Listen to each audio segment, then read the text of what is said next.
Eles foram os primeiros homens a pisar nesta terra, mas também os primeiros a serem esquecidos pela história. Foram deixados para trás, sem navio, sem comando, sem destino. E talvez tenham sido os primeiros brasileiros. Quando Pedro Álvares Cabral chegou ao litoral do Brasil, em abril de 1500, ele não veio sozinho. Entre navegadores, soldados e religiosos, havia também condenados, homens enviados para longe como punição. Eram ladrões, desertores, criminosos, muitas vezes prisioneiros usados como moeda de troca pela coroa. O plano era simples. Portugal precisava testar se as novas terras eram habitáveis. E quem melhor para arriscar a própria vida do que aqueles que já haviam perdido tudo? No dia 26 de abril de 1500, antes mesmo da partida da frota rumo às Índias, 2 degredados foram deixados na praia. Um deles, segundo a carta de Pero Vaz de Caminha, chamava-se Afonso Ribeiro. Foram abandonados com algumas ferramentas, sementes e ordens vagas, observar os nativos e tentar sobreviver. Imagine o que foi esse momento.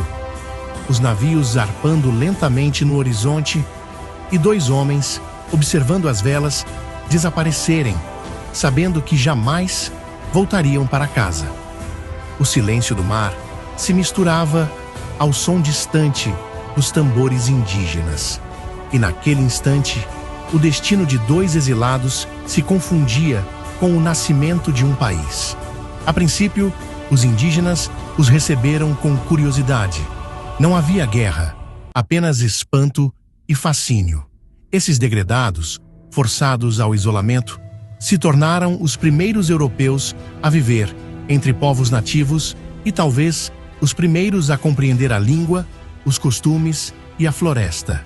Enquanto em Lisboa, ninguém se lembrava deles, aqui eles aprendiam a sobreviver com a terra.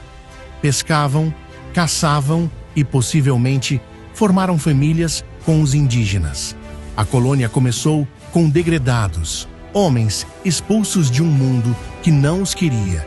E talvez, por ironia, tenham sido os únicos portugueses que realmente aprenderam a viver em harmonia com o Brasil. Quando, anos depois, outras expedições portuguesas chegaram, alguns desses degredados ainda estavam vivos. Outros desapareceram. Não há registros de seus túmulos, nem de seus nomes completos. Apenas menções dispersas em cartas e relatórios esquecidos em arquivos do reino. E é aí que nasce o mistério. Porque se sobreviveram, podem ter sido eles os primeiros mediadores entre indígenas e portugueses, abrindo caminho para a colonização. Homens esquecidos que, sem querer, moldaram o início de um império. O Brasil não começou com reis nem nobres. Começou com exilados. Mas por que abandoná-los? O degredo era uma prática comum no Império Português. Criminosos eram enviados a lugares distantes, como África, Índia ou Brasil, para servir ao rei e nunca mais voltar. A coroa usava o castigo como forma de ocupação. Onde ninguém queria viver, mandava-se os indesejados.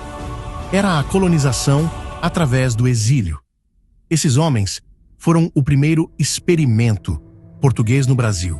Um teste cruel, mas que revelou que havia vida, gente e recursos nesta terra. E foi o sucesso parcial dessa tentativa que motivou futuras expedições. O degredo foi o laboratório da colonização, um ensaio humano feito de carne, medo e silêncio. Mas o que aconteceu com Afonso Ribeiro e seus companheiros, ninguém sabe ao certo. Alguns relatos dizem que um deles foi resgatado anos depois, em 1503, por uma frota comandada por Gonçalo Coelho. Outros afirmam que ele se recusou a voltar. Já havia se integrado ao povo indígena.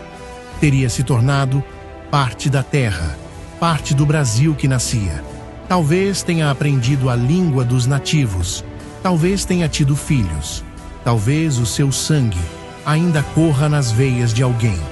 Um homem condenado a desaparecer. pode ter se tornado a primeira semente de um povo inteiro. Esses homens, condenados pela justiça portuguesa, acabaram se tornando os primeiros habitantes europeus permanentes desta terra. Foram os primeiros a olhar o Brasil não como uma posse, mas como um lar. E talvez, no fundo, tenham sido mais livres do que qualquer nobre de Lisboa. Porque enquanto o Império via o Brasil como lucro, os degredados viram nele uma chance de recomeço.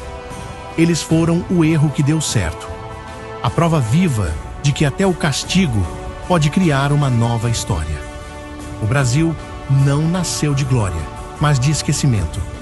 Nasceu de dois homens deixados na praia, de olhos perdidos no mar, e de um império que não ligava para eles. E mesmo assim, foi dali que tudo começou. O primeiro capítulo do Brasil não foi escrito com tinta, foi escrito com exílio, solidão e esperança.